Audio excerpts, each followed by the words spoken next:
Welcome back, America. I'm Hugh Hewitt, the American Legislative Exchange Council. Been around for 50 years, spreading sweet reason and smart stuff everywhere in the United States. Its CEO is Lisa Nelson. You can follow her on Twitter at Lisa B. Nelson. She joins me now. Good morning, Lisa. How are you? I'm fantastic, Hugh. It's great to be back with you. I'm looking forward to seeing you in Orlando, no matter how long it takes for the baggage to get from the airplane to the carousel. Last year was a nightmare, but hopefully this year we won't have thunderstorms. Lisa Nelson, tell me a little bit about this year's agenda at ALEC. What's the big issue?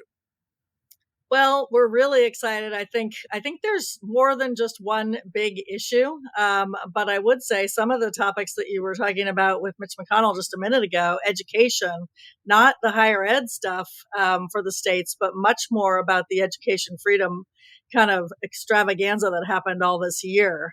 So education freedom and moving money following the students is going to be a big topic of conversation, and we can talk about that as we go through here. I put forward the proposition earlier this week that richstatespoorstates.com, where you can go, I think it's richstatespoor.org, we can get the new edition. I think that's going to change based on those that have school choice now.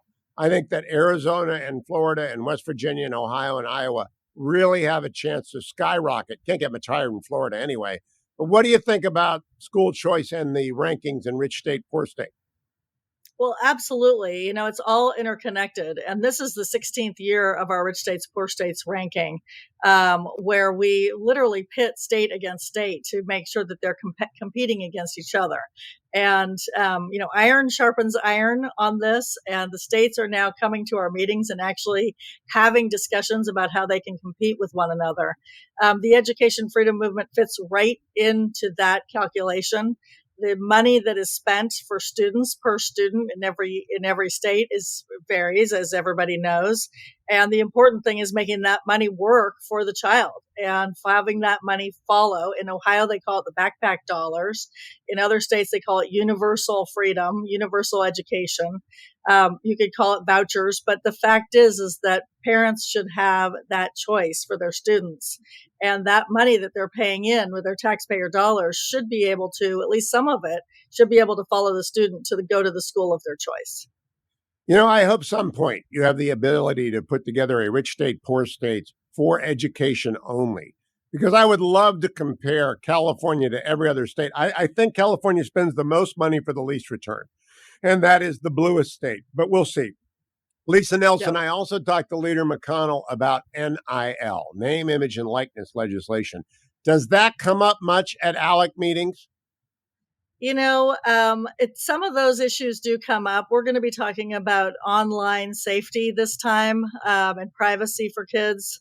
We're talking about artificial intelligence, which is a big issue, I think, for people to understand. I think a lot of our legislators haven't really stopped. They've been in session up until now. They haven't really stopped to think about how Chat GPT and other technologies are going to be following them and how they can use them to their advantage. We're talking about child safety and child trafficking as well. The hotel and lodging industry is going to be coming in and talking about what they've been doing to try to protect children. And I think with this new movie coming out, I haven't seen it yet, but The Sound of Freedom, and this new focus on child trafficking. We were in Atlanta last year where that was a big issue. Ashley Moody, the Attorney General, is going to be speaking, and she's led the effort in Florida on making sure that they clamp down on that issue. The Sound of Freedom has really stunned a lot of people. They're sponsors of my show as well, and Tim Ballard is a longtime friend. But it's box office success because people are becoming aware that human trafficking is a genuine modern day slavery issue that they've got to address. Going back then, if you had to say the priority for this gathering, Lisa, is it education, education, and then it's education? I kind of call it the three E's: education, the economy, and energy issues, although I would throw in a little bit of ESG.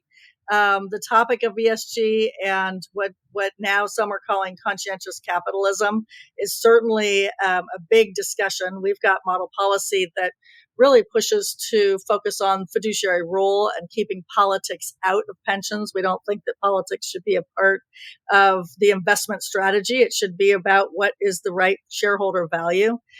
So those E's are really going to play a big part, although education has been a big issue this year.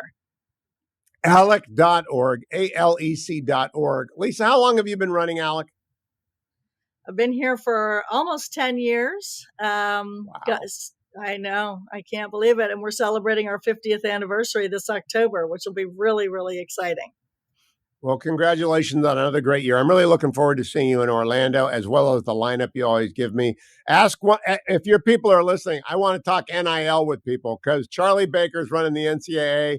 Mitch McConnell says we'd love to, but they got to tell us what they want. I'm sure some states want nothing to do with the federal government, like education, but we'll see what's going on through ALEC. I love ALEC, and thank you for having me again in July. That's Lisa Nelson, Lisa B. Nelson on Twitter if you want to follow her. I got that right. Lisa B. Nelson on Twitter. I'm Hugh Hewitt. I'll be back tomorrow, America, with Dr. Larry on in our regular Friday lineup of superstars. Stay tuned to this great radio station. I'm Hugh Hewitt.